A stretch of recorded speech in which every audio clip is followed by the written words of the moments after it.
It's Wednesday, September 12th, and here are three choices for today. A Royal Affair is one of our gala selections this year. It stars the great Danish actor Mads Mikkelsen. He plays a doctor, and this is centuries ago in the Danish royal court, a doctor who's brought into the court to take care of a rather crazy king, a madman, who's married to a very beautiful wife.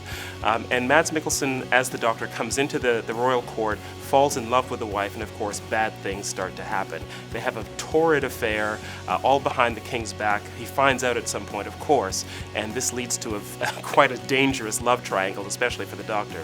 Now, Mads Mikkelsen is somebody that you might know from the James Bond film Casino Royale, where he played the villain, Le Chiffre. He's got an incredible screen presence. He can look dangerous, but also quite sexy at the same time. This is a grand film with great sets and costumes, but it's not a starched period piece. It feels like it's really grounded in the human emotions, including lust, that would take place at any time, whether it's a contemporary time or the Royal Danish Court hundreds of years ago. It's a royal affair. It's a wonderful film, very sexy, and it stars the great Mads Mikkelsen.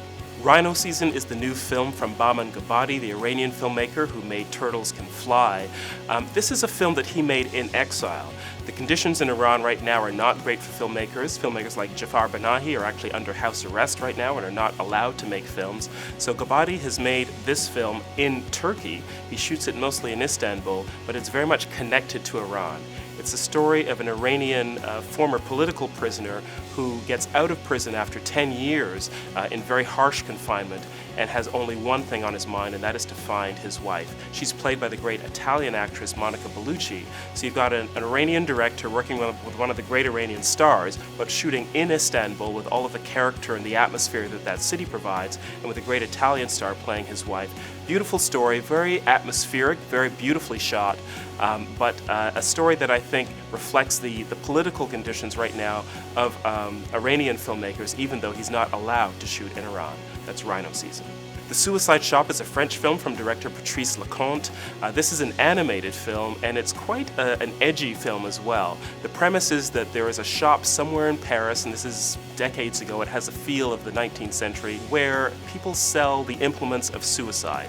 Ropes, knives, razors, poison, anything that you would use to end your own life.